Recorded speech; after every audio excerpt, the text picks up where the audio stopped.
Camel 101 have released a really creepy supernatural game called Those Who Remain, which is essentially all about bright eyes in the dark glaring at you, and that in of itself is pretty unnerving. So yeah, Those Who Remain has left a pretty decent impression on me. It's got some really powerful, impactful opening moments. What you're actually seeing now is the opening of the game, so we're going to take you through some of the early stages. I'm going to give you a brief overview as well of what the kind of main mechanics are. Also show you what it's like to travel between the different worlds, so you can kind of see how that affects the gameplay. And yeah, just give you a general idea of how it plays. And this is quite an interesting game because obviously, you know, there hasn't been too much horror in 2020 so far. There are some cool games coming, of course, but this one is really quite interesting, and essentially it's kind of like a real supernatural vibe to it, so it doesn't just feel like your conventional kind of like, you know, monsters creeping around the corner and coming out to give you jump scares. There's some real kind of like, there's almost like extraterrestrial life in those kind of like those bright eyes peering through the darkness. You know, it's really quite a fascinating approach. So at the moment I'm basically visiting a motel to kind of my character is basically in a relationship. Initially it might appear that he's cheating on his wife. So he's gone to this motel to break things off. As you can see, he's currently struggling to find her, and everything's very, very dark. And I think that's a key thing I want to bring up with this game immediately, is I really struggled with the brightness of this.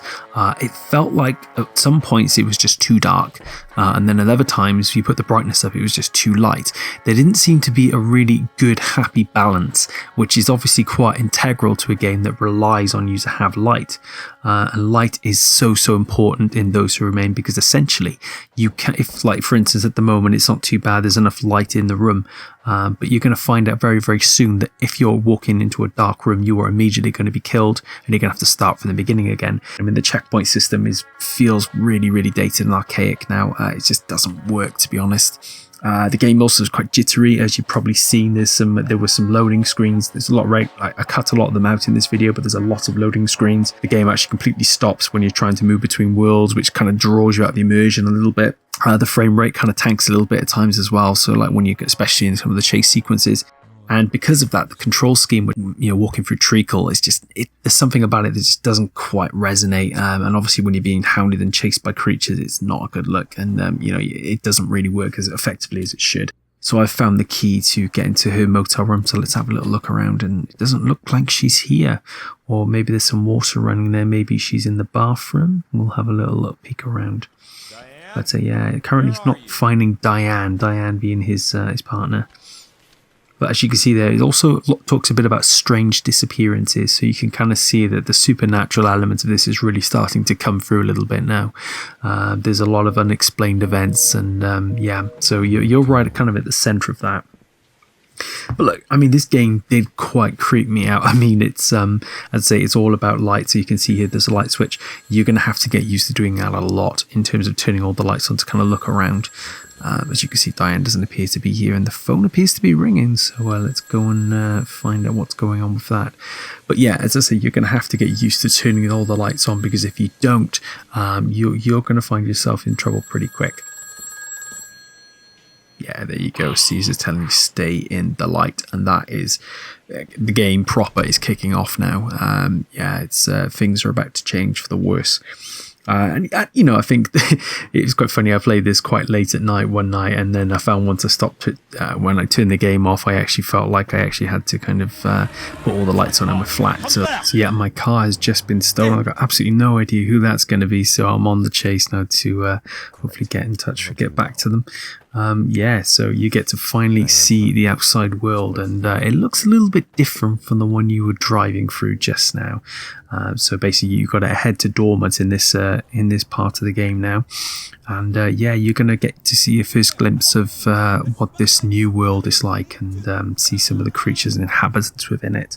And I think that's just a really you know, obviously in these early stages, I mean, it's quite creepy and unsettling. As I said, you see lots of little creatures in the dark, but there's a lot of other things that this game has to show and share with you, which are pretty unnerving in themselves as well. So I think what I did find with this, though, is that the early moments of Those Who Remain kind of didn't really set the tone that the rest of the game does.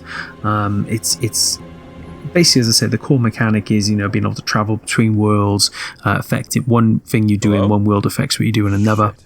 And obviously, you need to remain in the light. And those are the two main things you need to remember. But what I do find is that later on the game becomes a bit less about puzzle solving. So I'm going to show you a little sequence in a little bit where you actually have to open a car door. So there's a certain way you have to open that. So I'm going to show you that a bit later and talk you through that. But those kind of situations where it helps you to kind of find how to do these things in the one world and kind of being able to progress.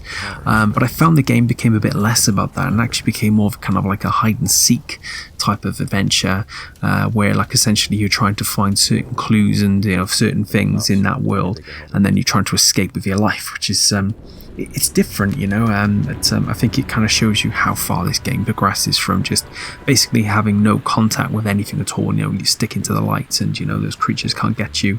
If you go into the dark, obviously you're entering their domain, to the point where you're actually being pursued whether you're in the light or not. So that kind of gives you a hint as to where Those Who Remain goes. And I think that's an important thing to bear in mind, is that the game really does change from what you might expect. So as I mentioned there, you're obviously going to have to get really used to turning lights on. And actually, I mean, you can see that I struggled a little bit trying to turn that on. Sometimes it wasn't that straightforward. It's almost like the maneuvering. It sometimes felt like you're kind of walking through treacle. So I really had to turn the sensitivity up a little bit to make it a bit more accessible for me. But yeah, sometimes the movement is just a little bit too awkward, which was a little bit frustrating. But yeah, I mean, you have to really angle it just the right place. And there's sometimes that is part of the issue with the game as well. You really have to aim at the right spot to get exactly what you're looking for. But yeah, I mean, as a result, yeah, this is a slightly different game from the one that you might expect based when you originally play it. And I think that does kind of work against Those Who Remain a little bit, because you have a set idea of what you go in with, and then the game shifts. Basically, to kind of explain that in a bit more detail, when you get involved in a murder mystery, and in that murder mystery, you actually find yourself confronting people who are complicit within that, whether directly or indirectly, and it's going to be your job to determine, well, basically you become like the judge, the jury, and potentially, if you want to be the executioner, basically you have to find several strands of evidence that kind of connect these individuals to the crime, and then you have to determine from that, whether that person is guilty of the crimes that they are kind of being charged with in some ways, or whether or not there's room for forgiveness there. And I think that was quite a strange shift for me. It took some getting used to. But having said that, when I did get used to it, I really liked the idea of, being able to, as you say, exploit, basically learn more about these characters, being able to discover more about, what kind of motivated them. And it produced some interesting moral dilemmas, I think, because when you would sort of looking into it in more detail, you could kind of, on one hand, understand the motivations of those characters, but then on the other hand, can you really condone what they've done? So I think that's an interesting moral choice that the game does give the player, and it all kind of builds into the game's multiple ending scenario. So yeah, you can actually have multiple different endings depending on what kind of choices you make throughout the game, which is always quite a nice touch, and it kind of adds some nice replayability there. So you can learn more about the world, you can learn more about, well, what you might determine as the true ending or the bad ending. But yeah, it is an interesting shifting gears, but I don't feel like that whole section was fully fleshed out. I would have loved to have seen more potential for evidence gathering. I think the two pieces of evidence isn't quite enough. Essentially, it's like one piece of evidence for, one piece of evidence against, to condemn or forgive the person. I find that was a little bit strange. I would have liked to have seen a bit more to kind of really give a full, as you can see there again, it's emphasis on light. You need to try and find some light to get you through to the next section of the game, so that's really quite crucial. Because it's quite a big choice. Essentially, you're essentially condemning a person to hell, or you're kind of absolving them of their crimes. So I would have liked to have seen a bit more to that premise a little bit, because I think it's a great idea and it works quite well. So this is the car section I was going to tell you about. So as you can see in the real world here, this is your car and you can't get to the door handle. It feels like there's something trapping it and basically forcing you can't grab it at the moment. So you need that car to progress in the game. Wrapped around the car. And likewise, you've got this big pallet of wood that you can't move. So what you're actually seeing here now, you're kind of looking around in the area, you can see this doorway is opening up. Now this doorway takes you to, I guess the best way to describe it is the upside down. So yeah, then the world that you know, These loading screens are a bit annoying, by the way. But then you find yourself actually in this environment which is different. So you can see that things have been twisted on their head a little bit. Obviously, there's kind of like a bluish hue, and sort of like, surrounding you. So everything seems a bit different. And you can actually see why the car is in trouble now. It's because it's covered in ivy and moss. So what you need to try and do is, now that you can see that in this world, try to remove it in that world, and then when you go back to the other world, you're actually able to open the door. And conveniently, there is a herbicide pump, which enables you to remove some of that ivy and moss from the car. And this is that kind of the puzzle solving thing I was telling you about. I really liked, okay, that wasn't exactly a difficult one, and it's a good showcase to kind of tell you what to do. But those are the kind of things that I really quite enjoyed about the early parts of the game, which I didn't feel were translated enough. It really does present some interesting opportunities for you for puzzle solving.